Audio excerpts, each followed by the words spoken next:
afternoon. Thank you all for coming out and joining us here today at the Japan Man's Farm. My name is Maria Gagliardi, and I'm the director of the Palisades Free Library. And I'm very pleased to have here with us Daniel Goleman for our, this is our 10th year of doing the Palisades People's Sunday Symposium. So this is great to have everybody come out for this.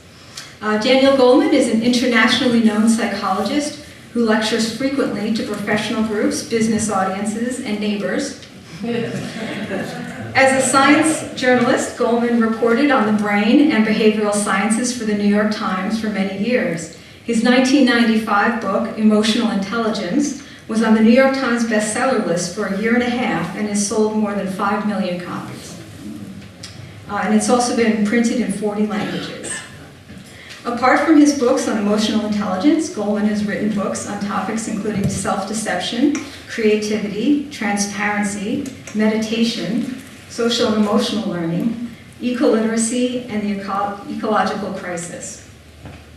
Goleman's work as a science journalist has been recognized with many awards, including the Washburn Award for Science Journalism, a Lifetime Career Award from the American Psychological Association, and he was made a Fellow of the American Association for Advancements of Science and Recognition of his communicating science to the general public.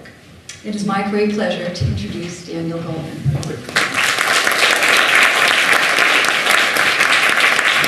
Thank you very much. It's so nice to see so many friends and familiar faces here.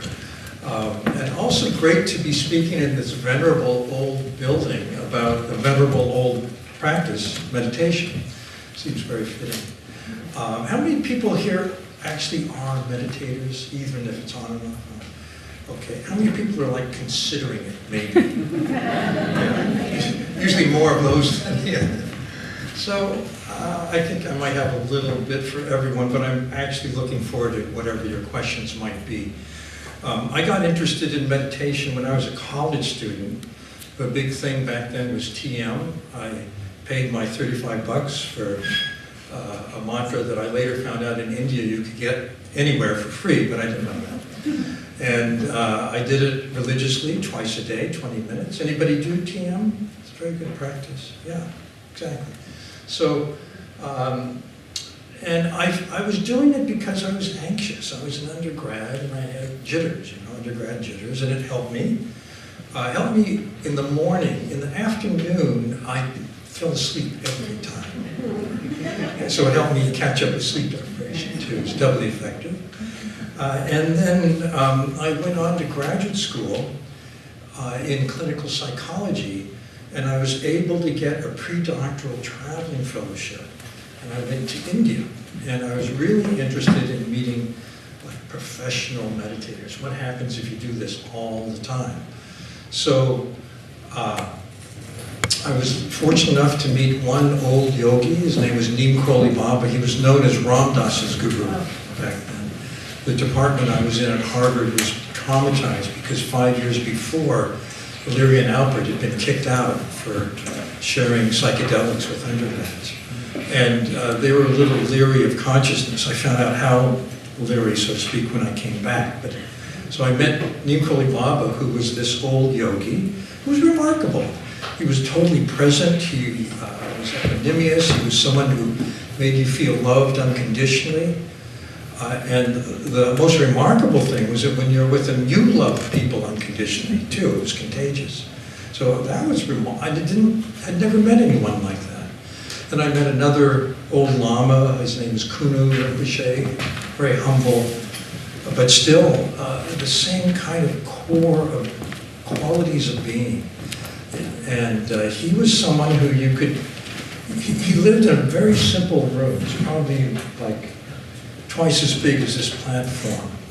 And he slept on a wooden bed, just wooden bed, no mattress.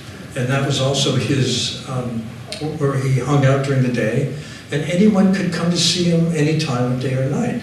And I thought about my professors back at Harvard who you could see if you came Tuesday between 2 and 3. So, it was just a different way of relating to people.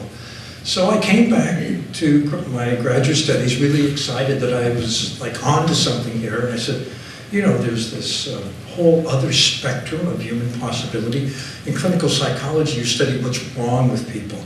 Like, what category can you fit this person in or that person in? And this was a whole upper spectrum of human goodness, essentially. So I thought they'd be very excited about it, but actually they were really hostile and disinterested. I remember one of my professors said, what is the difference between a mantra and my obsessive compulsive patients who can't stop saying shit, shit, shit, shit, shit all the time? I was, like, they just did not get it. We were told, I had a friend who was interested, Richard Davidson, he's a graduate student too. We were told, well, this is a career-ending move if you want to keep going. But despite that, we did our dissertations on meditation. I was interested in meditation as a way of handling stress. That's what I used it for. And my friend Richard Davidson did it on how it sharpens attention. So at the time, this was in the 70s, there were maybe 3 articles in the scientific literature that we could cite in our dissertation. Fast forward now, Davidson and I decided to do a book about this, and there are more than 6,000 peer-reviewed articles on meditation. And he and I had had some sobering experiences along the way. One happened back when we were still in Cambridge. This Swami came to town, and he contacted us, and he said he wanted us to study him. This was the heyday of biofeedback. Biofeedback was then a hot new thing, where if you gave people feedback of a signal like heart rate or blood pressure, they could figure out ways to lower it, which was medically beneficial. So he said, I can handle my heart rate without any feedback. And so we were excited. We got another friend, a guy named John Kabat-Zinn, who went on to design something called mindfulness-based stress reduction. So Johnny and Richie and I and a few others took over a lab at the medical school for an afternoon, and the Swami came. We hooked him up, and we said, okay, raise your heart rate. And he lowered his heart rate. And then we said, okay, lower your heart rate. And he raised his heart rate. And then we said, well, what else can you do? And he said, well, I have something, I call it dog samadhi, you know, I'll do that. And then he went into what we would call in the West atrial fibrillation, which is not a great talent to have. So the Swami, however, anywhere he spoke after that, made a point of saying, and scientists at Harvard have studied my brain. So we realized that meditation research could be used for hype. That was the sobering thing. So we went, when we looked at the 6,000 studies that had been done, we used very rigorous methodological standards to boil it down to 60, like A-level ironclad studies of meditation.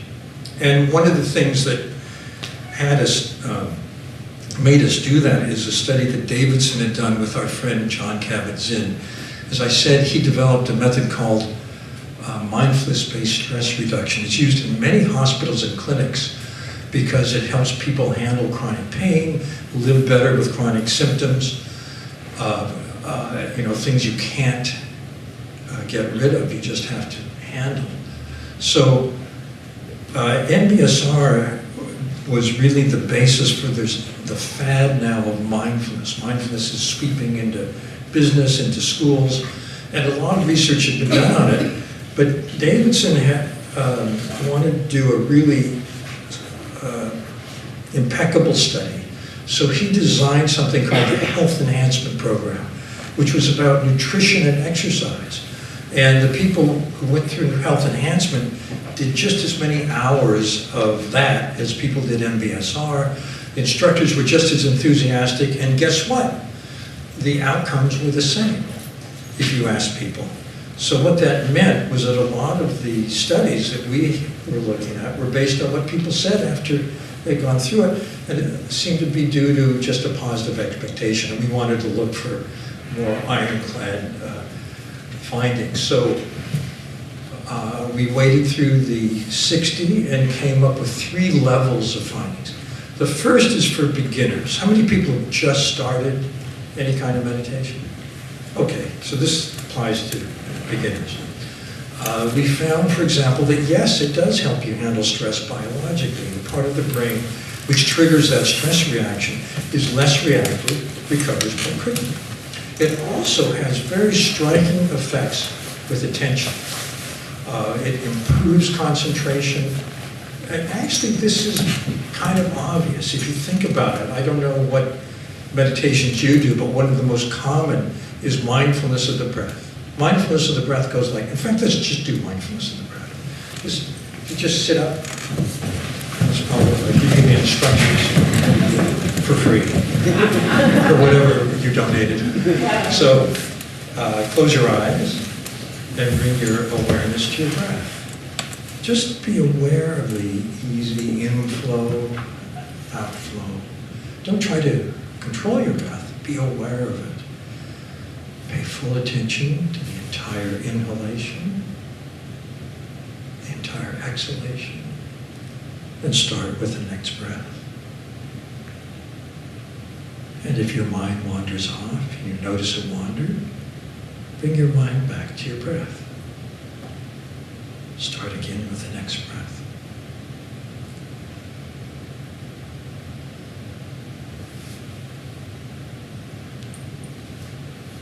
And if you find yourself thinking something else, your mind's wandered, again, start with the next breath.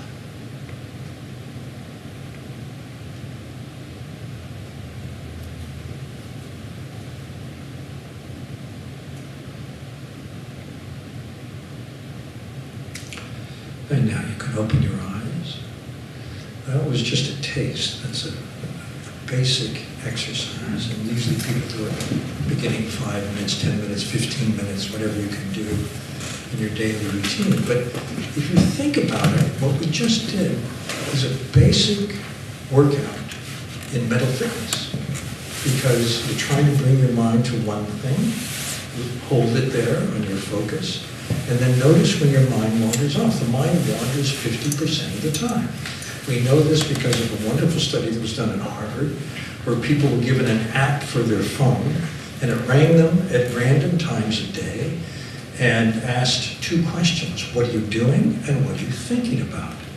And it turns out that on average, the mind wanders 50%, 90% in 3 situations: commuting, sitting in front of a video screen, and at work. Sometimes I say this to companies and I have to apologize for the finding, but it wanders least during romantic moments, 10%.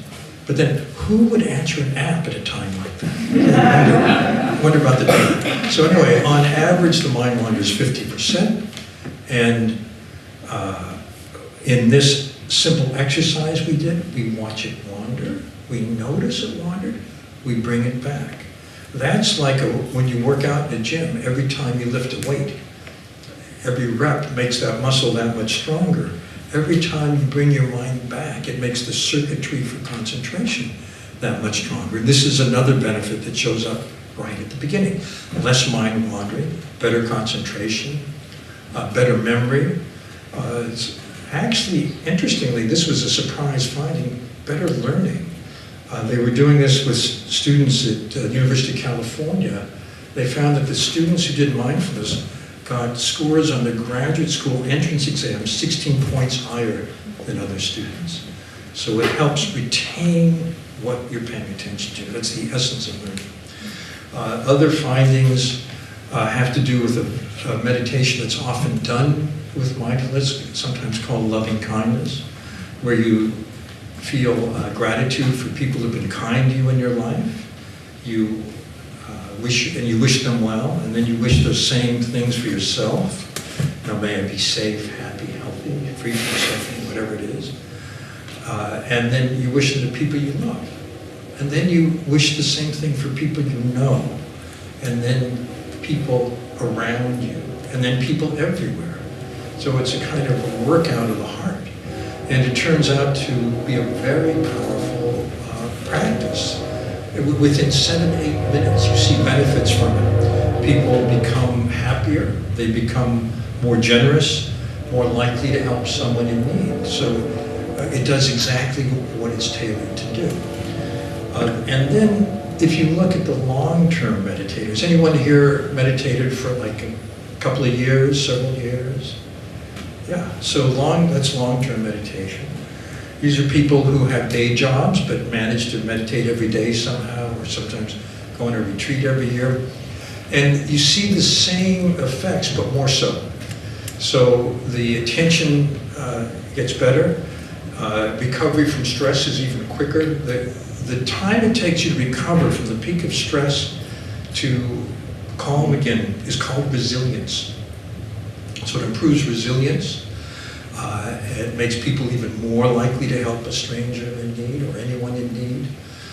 So all of that gets better. And then there's some unexpected findings. This is something Davidson did when he proposed it. People in the field, which is genetics, said this is absurd. I mean, it's very naive. What he did was have long-term meditators meditate for 1 day. And he found that 1 day of meditation downregulated or turned off genes for inflammation. And chronic inflammation is one of the causes or factors in just a range of diseases, from cancer and heart disease to diabetes and arthritis. On the other hand, we can't say yet that meditation helps cure any disease. The mindfulness-based stress reduction, which is used in many, many hospitals and clinics, helps people live with chronic disease and have a better quality of life.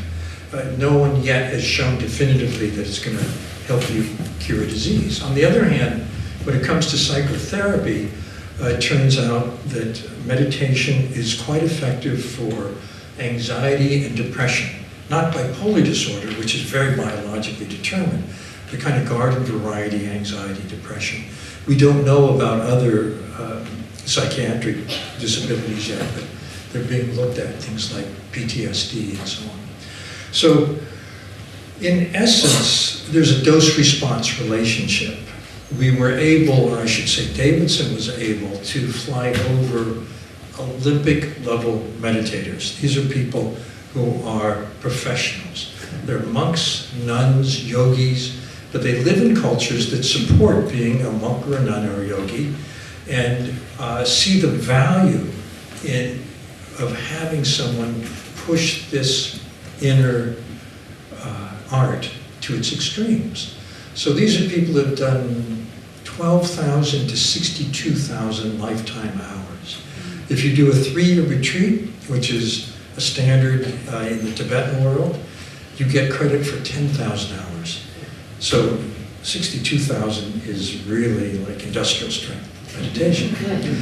So there, it's almost discontinuous what they find.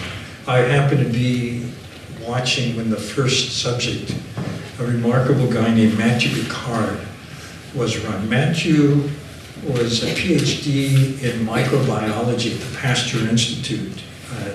His dissertation advisor won a Nobel Prize for their research, but Matthew decided to give it all up and become a full-time monk. He lived in a hermitage in Nepal.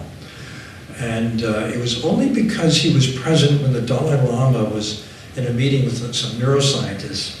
The Dalai Lama at one point looked at Davidson and he said, what you should do is take these methods, which seem to help people manage distressing emotions, take them out of the religious context, bring them to the lab, study them as rigorously as you can, and if there are benefits, spread them as widely as they can. You know, why should it just be for Buddhists? It should be for anyone who can benefit. That's part of why there are so many studies now, because they're using that paradigm. So these people, the monks and the nuns and the yogis, are doing it within the traditional context in an Asian culture. And so Ricard, who was also helping to design the study, because he was both a scientist and a yogi, was put in an MRI. Have you been in an MRI? It's like a human cigar tube. It's like very noisy. These magnets clank around you. And so he goes in and he's asked to do the following. We want you to try 4 different kinds of meditation. Those of you who meditate, you find it sometimes takes you a little while to settle down. like really to focus. I know I do. So Matthew was supposed to do, say, a concentration meditation for 90 seconds. And then, when he hears a buzzer, he's supposed to do nothing for 60 seconds, and then 90 seconds, and 60, 90, 60, like that. Which seemed completely impossible to me, but he did it perfectly. So one of the things that we find is amazing mental agility at that level of practice.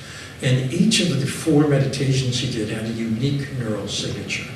So something was going on there, the MRI showed, fMRI. The program of research has identified some things never seen before by neuroscience in these advanced yogis. One has to do with what's called a gamma wave. When you have a really great creative insight, like, wow, that's the solution, you get a high amplitude wave in your EEG called gamma. It lasts about a quarter second, half second. You can get the same gamma if you vividly imagine biting into a peach, and the moment the sound and the taste and the smell and everything comes together, you get a short-lived gamma. It's about the only time it's seen ordinarily. Turns out that these yogis have gamma in their EEG most all the time. That's their normal state. We don't know phenomenologically what that would be like, but it's pretty cool from a scientific point of view. Another thing that was discovered was that, well, they use a kind of diabolical device. It's a plate that heats precisely to the range of heat that is horribly painful but will not burn you. And it's a standard device in laboratory research on pain. And they used it with just a random group of people. And if you're told, first you get like a split-second taste of what it's like. If you're told in 10 seconds you're going to feel that pain for 10 seconds, the pain center in your brain lights up as though you were feeling the pain already. And then the pain stops, and it still lights up for 10 more seconds. Except if you're one of these yogis. If you're told you're going to feel that pain in 10 seconds, nothing happens until you feel the pain. Then the sensory centers for registering the pain light up, but not the emotional centers for reacting to the pain. And then the pain stops, flat again, nothing. So those brains are different. Oh, that reminds me of another encouraging finding. It seems to be that if you're a long-term meditator, the gradual aging of the brain is slowed, which at my age, as a meditator, I'm happy to hear. We need all the help we can get. So anyway, what are the practical benefits? Very few people will be professionals. Like, that's a very narrow slice of humanity. They go very deep, but it's not very wide when you think about it.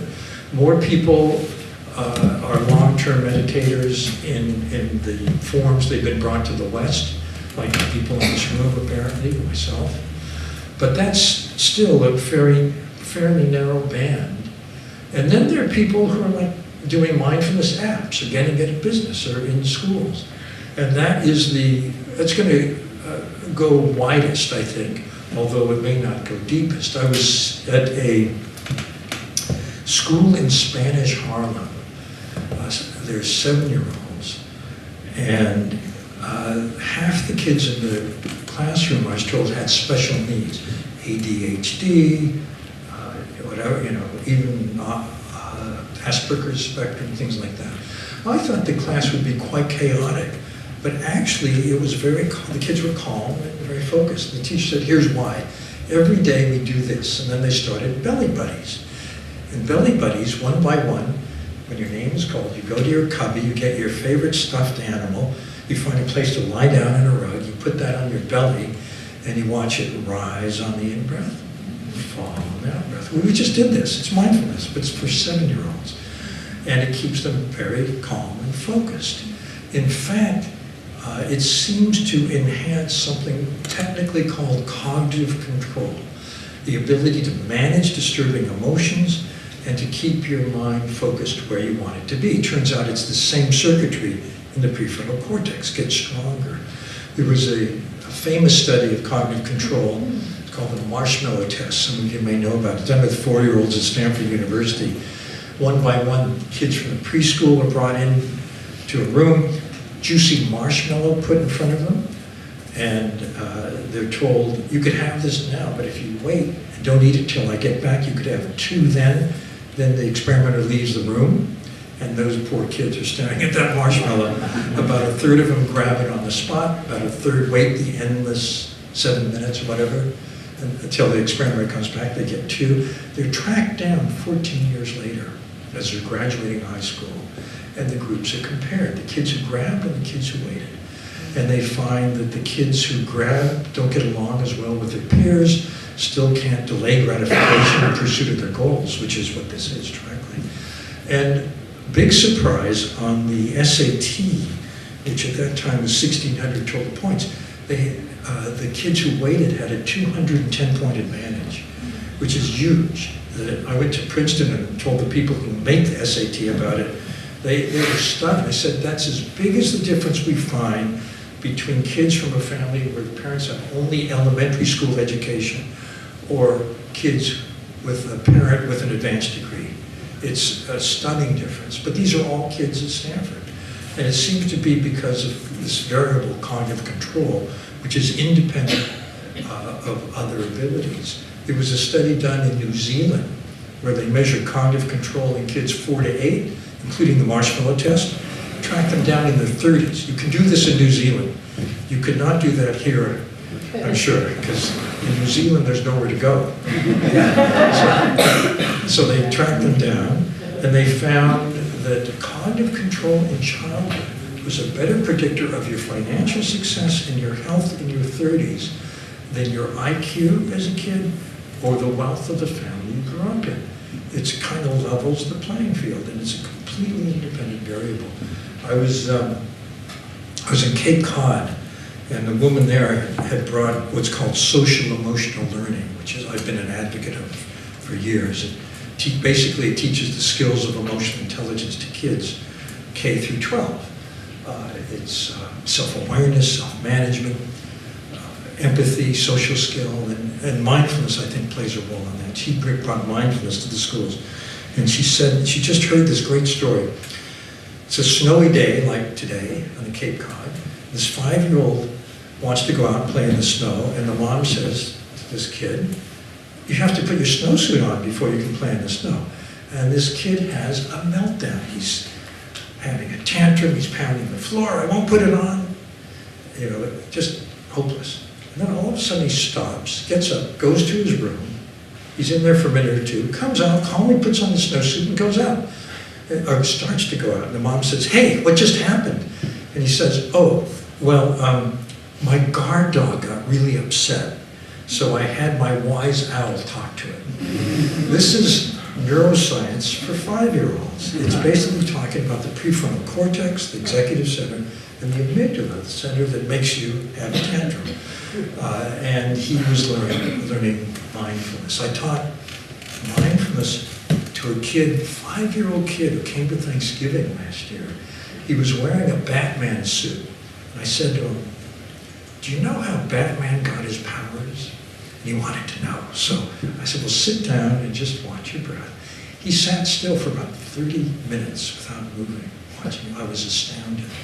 So you can teach it at a very early age. And I think that we'd all be better off if we did. So let me stop there and ask for any questions you might have. Yes? So you mentioned teaching at a very young age. Well, Yeah. what do you do with a teenager who's 14 that starts to think they know everything and that wants to poo-poo this the second you bring it up, and there's someone that is having trouble focusing, bing, bing, bing all over the place, and you want to get them to understand and give this a chance? Yeah. So you get his best friends to convince him. Because teenagers don't want to hear their parents, right? I actually did an instructional cassette for teens. It's called Focus for Teens. I have Focus for Kids, Focus for Teens on the web. But I think a live instructor is better. There are programs only for teens. There's something called IB.me, which has several retreats a year for teens only. So there are a lot of ways to do it, but I think peers doing it is better than mom saying, do this. Yeah. Yes? What do you think of those children with the marshmallow study? What made the children who were able to wait? Oh, why were they better? Yeah, well, you know, cognitive control is really about the ability to manage your impulse. And it might be nature, it might be nurture, or probably both. Maybe some kids are born better able to do it. Maybe some families are better able to help kids learn how to do it. I know it's teachable, but it might be to some extent genetic too, we don't know. But there are those differences from the beginning. Yeah. What kinds of molecular changes have been identified in meditation? So there are some genomic changes that I mentioned, but I don't think there's much work yet going on at the molecular level. I'd love to see it. Are you in that area of science? Not anymore. Used to be. Well, see, we need graduate students for this kind of thing. I could do it again. You could do it again. Well, there are a lot of potential subjects right in this room, so good luck. Yeah. How do you have genetic changes? How do you have genetic changes? Without molecular changes? Well, but see, you don't know what to infer from the genetic. I mean, it's not my field, so correct me if I'm wrong. But you could have a genetic change and not know about molecular change. Is that right? Or would Well, a genetic change leads to changes in molecules, even though they have not been identified, because it doesn't just happen. Exactly. So when a gene expresses itself, then different proteins you expect that different proteins or different molecules Exactly. will either appear or not appear, things will be activated or inactivated. Exactly, but that study remains to be done. Yeah. That's a next step. So it's very promising, but there's lots of next steps in this area, like every other area of science. Yes? I noticed in your discussion of the subject of meditation, which is kind of a mental phenomenon, you are validating it with scientific underpinning. Yes.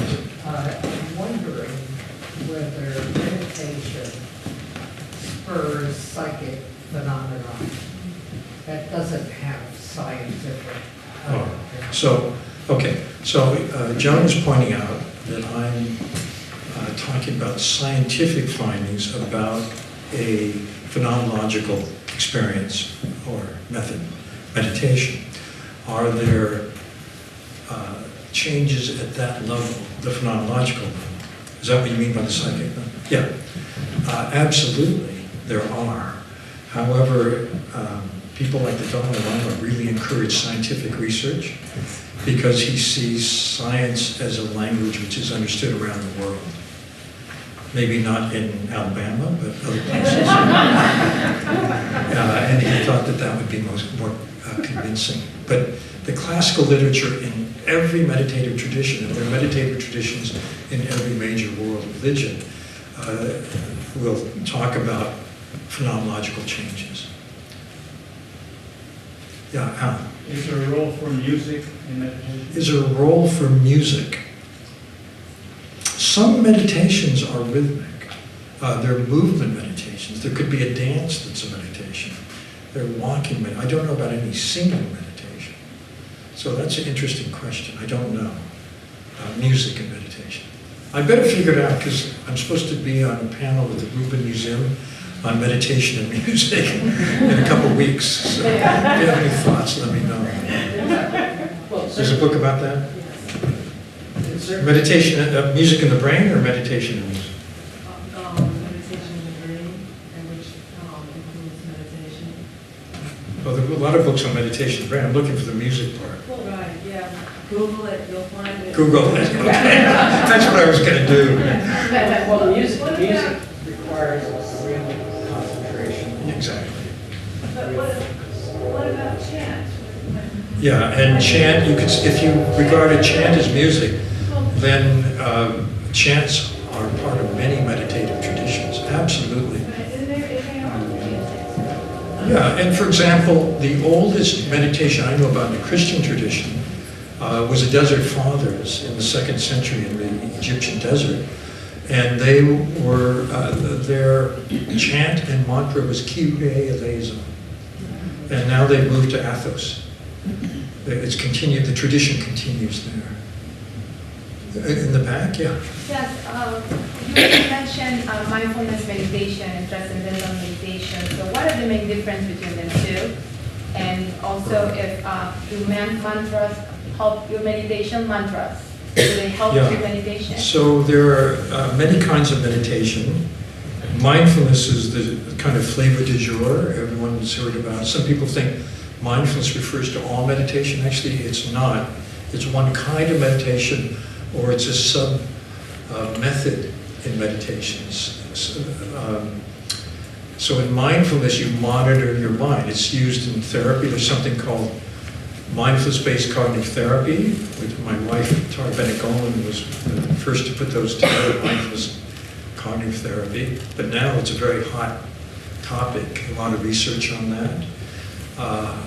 And mindfulness has been used as an adjunct in a lot of different methods. However, mindfulness is just one way to manage attention.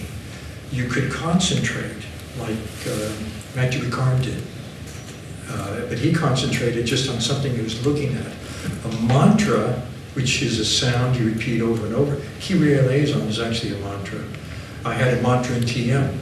That's a classical method, and it's another way to manage the mind and train it not to wander, but to stay. And it also has biological benefits, which are shared by other meditations, but it's very calming and focusing. There's a lot of work on that. Yes? I have a question about music. It seems to me that musicians, I wonder if anybody has ever tested their concentration. Oh. Because I find, I meditated off and on for years. I see. And I really love to listen to music. And when you're listening totally to music, sometimes you can just be there listening and nothing else. And sometimes other things get in the way. But I think meditation helps with that. I think any really professional musician has that quality of attention. I would say that the ability to focus on the one thing that matters now is a common denominator in every expert skill. You can't become an expert in anything unless you can focus 100%. So music is one, performing arts, sports, art, chess, science. I think the ability to concentrate is essential for all of them. That's why I think it's great that they're starting to help kids with their attention in school. There's this big billion-dollar industry for ADHD, giving kids medications. There was a large multi-site study done that showed that those medications work well in the first year, so-so the second year, not much at all after the third year. But isn't it interesting that we've never tried to help kids learn to manage their attention, which seems like a no-brainer, but there's no money in it, essentially. But it's starting to happen, and the first, pilot results are very promising. Yes? Could you speak a little more about the sort of loving kindness kind of mindfulness? Sure. Meditation? So, loving kindness. So there's a classic study in social psychology that's relevant. It was done at a divinity school at Princeton. Students were told that they're going to give a practice sermon, and half of them were given as the topic the parable of the Good Samaritan, the man who stopped to help the stranger in need by the side of the road. The other half are given random Bible topics, and then they're given some time to prepare, and then one by one they go to another building to give their practice sermon, be evaluated. And as they go across the courtyard, they pass a man who's bent over and moaning in pain. The question is, do they stop to help the stranger in need? How many people think that the parable of the Good Samaritan predicts that you'll stop now? Exactly right. It doesn't. Oh, a few of you thought it did. No. It turned out that what mattered was how much time pressure you thought you were under. If you thought you're late, there's like no way are you going to stop down. So this is the, our lives are like that. We have so much on our to-do list, on our mind, and there's this spectrum that runs from total self-absorption to noticing the other person, tuning into their state, realizing they need something, empathizing, and then providing that if you can. That's the basis of compassion, but it's not going to happen if you don't notice them. So loving kindness meditation is a way of priming yourself to be ready to notice. And that's the research on it seems to show the more you do that, the more likely you are to notice someone in need and help them if you can. So that's basically it. And loving kindness is just a variant of something that's, again, found in most every religious tradition in one way or another. One of the most horrifying stories I ever heard was like in The End of Thin Air, when John Carter talks about people climbing Everest and passing it because they want to get to the top, and the time is limited, and they pass right by people who are dying of thirst on the way. Is They that don't right? stop to give them water, Yeah. which is, to me, appalling, shocking, incomprehensible that they had to get to the top. That was their goal. Yeah, so you could say that focus is not everything. You need to be open to other people. Yes. I'm curious about your own meditation practice. Sure. How's it evolved over the years when you do? How does my meditation? So I started with TM, and then when I went to India, I got very interested in something called insight meditation, which mindfulness is derived from. I was in some initial courses with some of the main teachers of that, Joseph Goldstein, who Sharon Salzberg, who founded the Insight Meditation Society over there. And then Tara and I have evolved from that to kind of Tibetan cousin called Dzogchen, which we now are studying. And so I've always been interested in all kinds of meditation, but I also think that you get more benefit from picking one and sticking to it instead of just trying everything that comes along. Do you have a question? I wanted to go back, you had mentioned earlier you had a professor that wasn't clear on the difference between a mantra and OCD. Yeah. And I want to know what your thoughts are on someone who's experiencing OCD and they're doing these rituals. Would offering them a mantra to replace that help them? I don't know. I really don't know. Interesting question. Do you think that's possible? That would be a benefit? Well, they might just work it into another ritual practice. Because the difference between the mantra and OCD is the mantra is voluntary, and it has secondary benefits, and OCD has secondary benefits, but they're the wrong ones. Yeah. I have one question. Is there any sort of research around doing the different types that you just mentioned that you kind of concentrate on one and going further and deeper on the one? Sure. If you do switch between multiple types, is there anything that the benefit becomes much greater? Especially you stay on one path, are you doing one particular thing or kind of jumping around? So the question is about doing one kind of meditation versus trying many. My own philosophy is it's good to try many at the start and then hit on one. It's like picking a major in college or marrying someone. Same principle, really. Yeah. And then stick with it.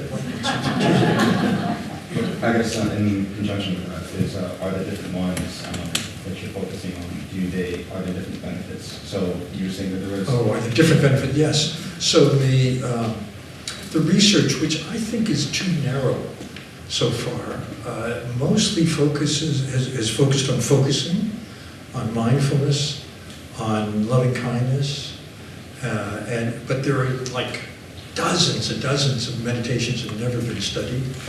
There are whirling dervishes. It's a Sufi meditation.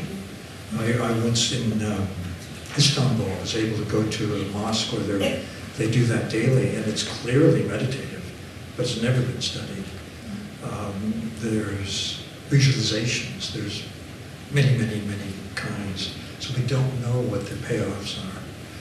And they probably share some common core, and then probably have some unique things they add, depending on what they are. Yes? Any dose response data? Rough dose response. So there seems to, dose response mainly, essentially means the more you do it, the better it gets. Well, that would be a linear response. Yeah, but there's never been a longitudinal study of one group doing one meditation over years, which would answer that question. The longest has been 3 months. There could be cross-sectional data. Say again? Cross-sectional data? There's cross-sectional data, but it's uneven because the data sets don't map. The N, that's a technical, are you in the field? Yeah, I'm a scientist. Yeah, there you go. So the ends don't match up, so you can't. So there's never been like a straightforward cross-sectional, study looking at people who do it at different doses, different times? Well, yeah, so far it has been done in a methodologically neat way. Yeah, there's a lot of studies that remain to be done. Now, that's, I think, essential. Yeah. Yeah. Is that epidemiological now? It's like just going out there and just scanning? Well, there's a combination of, remember we looked at the most rigorous studies, so they were usually, they had either a biological, a neural, or a cognitive assessment, which couldn't be gamed. People didn't know it was being tested. The best ones had an active control group, so that you can find out if it's just expectancy or other variables that sway outcomes. But this is a new field, actually. There's 6,000 studies, more than half have been in the last 5 years. And there's not a lot of money for this. What's your result though? I mean, Sorry? what do you feel would be a good amount per day, per week, or something? What, a good amount of meditation? Yeah. If it's dose response, the more the better, right? So, I don't know, I mean, do you Yeah. think so? Is there a point of limiting return? This is an empirical question. Well, I think you want to know, like, I would like to know, like, what can I do that's going to be most beneficial but not take too much time? Oh, for meditation. There's a maxim that deals with that. It says, the very best meditation is the one you will do. And that's very personal. You have to make it a priority in your day. I mean, we do physical workouts, a lot of us, because we know it's going to pay off. What about a mental workout? That's like a new concept, but it's a matter of what matters. And with sincerity. Exactly, your motivation, all of that. Yeah. I like to do as much as I can every day. Yeah. My dissertation topic was meditation as an intervention in stress reactivity. Yeah, I used a movie that was made by the Canadian Film Board to inspire woodworkers to use their safety devices. And there are 3 accidents in it. One of them, first one is Joe and Al are talking, different Al, not this Al. And Joe has a huge piece of plywood, and there's a big circle saw that he's running the plywood in, and he's not using his safety device. It's like a horror movie. You know, it pans to the Joe and Al talking, and the thumb and the saw blade, Joe and Al, and the thumb's closer to the saw. And so I was watching people's reaction. I was in the control room. You could see how, when the saw hit the thumb, it was like a peak, and then people would go down. There were 3 of those. And it turned out if you meditated before you saw that you recovered more quickly. It wasn't that you didn't have a reaction. Everybody has a reaction. But you got over it more quickly. Remember, that's the definition of resilience. Yeah. Yes? So do you think that TM had its success early on because people want a definition of time in which to, like, how long do I need to take to get a result? Because they sell it to you in such a structured manner. Yeah, I think TM came along at the right time, for one thing. There was this new interest in Eastern methods. and Maharishi Mahesh Yogi showed up. He got some very influential people to do it, the Beatles at the time, that helped. He had a neat package, it seemed manageable, 20 minutes twice a day, I could do that. What I didn't know, this is what I was so shocked by when I got to India. My mantra, which I paid $35 for, which is a lot of money back then, was in the back of a book and a list of what are called seed syllables. And I thought, wow, I could have got that for nothing. But it might not have been the same because of the context, the way in which it was given, and the instruction. Yeah. The TM literature, unfortunately, we really wanted to find studies on TM, but we couldn't find any that met our criteria. There are many, many that have been done.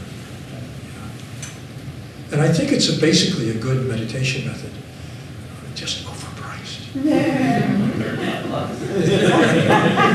What's more now? So, yeah. Why is it so easy to fall asleep when you're meditating? Why is it so easy to fall asleep when you're meditating? I think the answer has to do with how tired you are when you start and how well you slept the night before. I find when I meditate in the morning, I'm perfectly alert. When I meditate at night, I'm like asleep before I know it. Yeah. I think having, I don't recommend it as a method to fall asleep. It's supposed to be a way to get more alert and attentive. But the fact is, if you can do something that turns off those thoughts that keep you awake, it's a nice way to fall asleep. Yes, last question. I know there's a Japanese term for meditation and healing in nature. And I find that, I wouldn't call it meditation, but breathing and relaxing and getting in touch with loving kindness comes to me more easily in nature, so that I have to incorporate, and have to sounds like it's a chore, just as part of my being. Nature seems to speed up the positive effects in me. Is there any study about the ambient or the environment that you're in when you're meditating? Yeah, so there's no direct study that I know of, but there are several studies that suggest there's a biological benefit from being in nature, and the classical traditions of meditation all recommend that you go into nature if you're going to do a serious meditation retreat, that you go away from your normal routine, and that you be in a mountain or in a forest or at the ocean, on an island, somewhere like that. Okay, well, thank you very much. Thanks, neighbors, for coming, too.